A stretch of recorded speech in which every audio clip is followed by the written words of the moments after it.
നമസ്കാരം. അയോധ്യയിലെ ശ്രീരാമക്ഷേത്രത്തിൽ നിന്ന് ഭക്തരുടെ കാണിക്കപ്പണം വകമാറ്റി കോടികളുടെ ആസ്തി ഉണ്ടാക്കിയ ജീവനക്കാരുടെ ഞെട്ടിക്കുന്ന തട്ടിപ്പ് വിവരങ്ങൾ പുറത്തു വരുമ്പോൾ എങ്ങും നടുക്കമാണ്. രാമക്ഷേത്രത്തെ മറയാക്കി നടന്നത് വൻ കൊള്ള തന്നെയായിരുന്നു. ഇപ്പോൾ പിടിക്കപ്പെട്ടത് ജീവനക്കാർ മാത്രമാണെങ്കിലും വമ്പൻ സ്രാവുകൾക്കും പങ്കുണ്ടെന്ന ആരോപണം ശക്തമാണ്. ക്ഷേത്രത്തിലെ കാണിക്കവഞ്ചികളിൽ വീഴുന്ന പണവും സ്വർണവും എണ്ണുന്ന ചുമതലയിലുണ്ടായിരുന്ന 8 ജീവനക്കാരാണ് രാജ്യത്തെ ഒട്ടാകെ നടുക്കിയ ഈ വലിയ കൊള്ളയിൽ ഇതിനോടകം പിടിക്കപ്പെട്ടത്. സാധാരണക്കാരായ ജീവനക്കാരുടെ ആസ്തിയിൽ ചുരുങ്ങിയ കാലയളവ് കൊണ്ട് 100 ഇരട്ടി വർധനമാണ് ഉണ്ടായിരിക്കുന്നത്. ഭക്തർ സമർപ്പിച്ച കോടിക്കണക്കിന് രൂപ മുക്കി പ്രതികൾ ആഡംബര ഹോട്ടലുകളും ഏക്കർ കണക്കിന് ഭൂമിയും വാങ്ങിക്കൂട്ടിയതായിട്ടാണ് പുറത്തു വരുന്ന വിവരങ്ങൾ. ഒടുവിൽ തട്ടിപ്പ് പണം വീതം വെക്കുന്നതിനെ ചൊല്ലി പ്രതികൾക്കിടയിലുണ്ടായ ആഭ്യന്തര തർക്കമാണ് അയോധ്യയിലെ ഈ മഹാകൊള്ളയിലേക്ക് വെളിച്ചം വീശിയത്. അയോധ്യ രാമക്ഷേത്രത്തിലേക്ക് പ്രതിദിനം ലക്ഷക്കണക്കിന് ഭക്തരാണ് ഒഴുകിയെത്തുന്നത്. ഇവർ സമർപ്പിക്കുന്ന കോടിക്കണക്കിന് രൂപയുടെ കാണിക്കയും സ്വർണവും കൃത്യമായി എണ്ണിത്തിട്ടപ്പെടുത്താൻ നിയോഗിക്കപ്പെട്ടവരായിരുന്നു ഈ 8 ജീവനക്കാർ. വേലി തന്നെ വിളവ് തിന്നുന്ന രീതിയിലാണ് ഇവർ കാര്യങ്ങൾ കൈകാര്യം ചെയ്തത്. കാണിക്കവഞ്ചികളിൽ നിന്ന് പ്രതിദിനം വലിയൊരു തുക ഇവർ രഹസ്യമായി തട്ടിയെടുത്തു. ഈ തുക ഉപയോഗിച്ച് അയോധ്യയിലും പരിസര പ്രദേശങ്ങളിലും ബിനാമി പേരുകളിൽ ഏക്കർ കണക്കിന് ഭൂമി ഇവർ വാങ്ങിക്കൂട്ടി.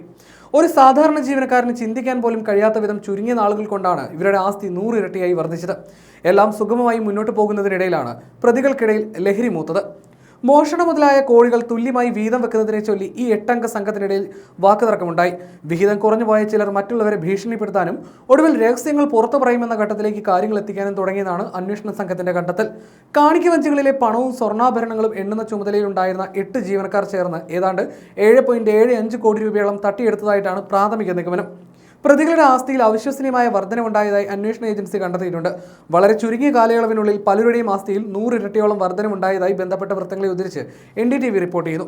സംഭവവുമായി ബന്ധപ്പെട്ട് അവിനാഷ് ശുക്ല, അനുകൽപ് മിശ്ര, ലവകുശ് മിശ്ര, മനീഷ് കുമാർ യാദവ്, കരുണേഷ് പാണ്ഡെ, രാംശങ്കർ മിശ്ര, സുഭാഷ് ശ്രീവാസ്തവ, രാമശങ്കർ എന്ന ടിനു യാദവ് തുടങ്ങി 8 പേരെ പോലീസ് ഇതിനോടകം അറസ്റ്റ് ചെയ്തിട്ടുണ്ട്.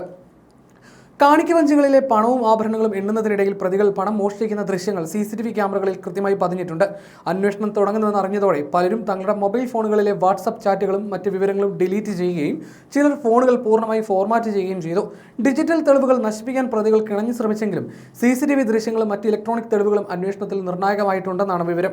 പ്രതികളിൽ ഒരാളായ അനുകൽപ് മിശ്രയുടെ കുടുംബാംഗങ്ങൾ നൽകിയ മൊഴികളും തട്ടിപ്പിലേക്ക് വിരൽ ചൂണ്ടുന്നുണ്ട്.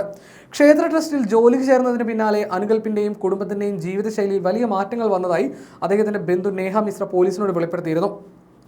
ക്ഷേത്രത്തിലെ സുരക്ഷാ ക്രമീകരണങ്ങളെക്കുറിച്ചും കൺട്രോൾ റൂം ഇൻചാർജിന്റെയും സുരക്ഷാ ഉദ്യോഗസ്ഥരുടെയും പങ്കിനെക്കുറിച്ചും ഇപ്പോൾ ഗൗരവകരമായ വകുപ്പുതല അന്വേഷണം നടക്കുന്നുണ്ട്. നിലവിൽ 80 ലക്ഷം രൂപ മാത്രമാണ് പോലീസിന് വീണ്ടെടുക്കാൻ സാധിച്ചിട്ടുള്ളത്. ബാക്കി തുക കണ്ടെത്തുന്നതിനായിട്ടുള്ള അന്വേഷണം ഊർജിതമായി തുടരുകയാണ്. രാമക്ഷേത്ര ട്രസ്റ്റിന്റെയും സുരക്ഷാ വിഭാഗത്തെയും ഒരുപോലെ പ്രതികൂട്ടിലാക്കുന്നതാണ് ഈ സംഭവം. അതീവ സുരക്ഷയുള്ള CCTV ക്യാമറകളുടെ നിരീക്ഷണത്തിലുള്ള കൗണ്ടിംഗ് റൂമുകളിൽ ഇരുന്ന് ഇത്രയും വലിയ തട്ടിപ്പ് ഇവർ എങ്ങനെ നടത്തിയെന്നത് വലിയ ചോദ്യചിഹ്നമായി അവശേഷിക്കുകയാണ്. സംഭവത്തിൽ ഉന്നത ഉദ്യോഗസ്ഥർക്കോ സുരക്ഷാ ജീവനക്കാർക്കോ പങ്കുണ്ടോ എന്ന കാര്യവും അന്വേഷണ പരിധിയിലാണ്. വിവാദമായതിന് പിന്നാലെ ഔദ്യോഗികമായി പരാതി നൽകി ക്ഷേത്ര സമിതിയും പ്രത്യേക അന്വേഷണ സംഘത്തെ നിയോഗിച്ച് UP സർക്കാരും മുഖം രക്ഷിച്ചിട്ടുണ്ട്. പക്ഷേ അത്ര എളുപ്പത്തിൽ കൈകഴുകാൻ സർക്കാരിനും BJPക്കും കഴിയുമെന്ന ചോദ്യം ബാക്കിയാണ്. സംഭവത്തിൽ രാഷ്ട്രീയ ആരോപണങ്ങൾ ശക്തമാണ്. മുഖ്യമന്ത്രി യോഗി ആദിത്യനാഥ് അയോധ്യയിൽ നിരന്തര സന്ദർശനം നടത്തിയിട്ടും ഇത്തരമൊരു കൊള്ള നടന്നത് തിരിച്ചറിയാൻ സാധിച്ചില്ലെന്ന് സമാജ്വാദി പാർട്ടി അധ്യക്ഷൻ അഖിലേഷ് യാദവ് പരിഹസിച്ചു. ഭക്തർക്ക് നേരെ വെടിയുതിർത്ത ചരിത്രമുള്ളവർ ഇപ്പോൾ അയോധ്യയെക്കുറിച്ച് ആശങ്കപ്പെടേണ്ടതില്ലെന്ന് യോഗി ആദിത്യനാഥും തിരിച്ചടിച്ചു. വിവാദങ്ങൾക്കിടയിൽ ട്രസ്റ്റ് ഭാരവാഹികളായ ചമ്പത് റായും അനിൽ മിശ്രയും തങ്ങളുടെ സ്ഥാനങ്ങൾ രാജിവെച്ചിരുന്നു. വരാനിരിക്കുന്ന നിയമസഭാ തെരഞ്ഞെടുപ്പ് മുന്നിൽ കണ്ട് വിഷയം രാഷ്ട്രീയവൽക്കരിക്കാനാണ് പ്രതിപക്ഷം ശ്രമിക്കുന്നതെന്ന് വിശ്വ ഹിന്ദു പരിഷത്ത് ആരോപിച്ചു. വരാനിരിക്കുന്ന നിയമസഭാ തെരഞ്ഞെടുപ്പ് മുന്നിൽ കണ്ട് വിഷയം രാഷ്ട്രീയവൽക്കരിക്കാനാണ് പ്രതിപക്ഷം ശ്രമിക്കുന്നതെന്ന് വിശ്വ ഹിന്ദു പരിഷത്ത് ആരോപിച്ചു. ജൂലൈ 7 ചേരുന്ന ട്രസ്റ്റ് യോഗത്തിൽ പുതിയ ജനറൽ സെക്രട്ടറിയെ തിരഞ്ഞെടുക്കുമെന്നാണ് സൂചന.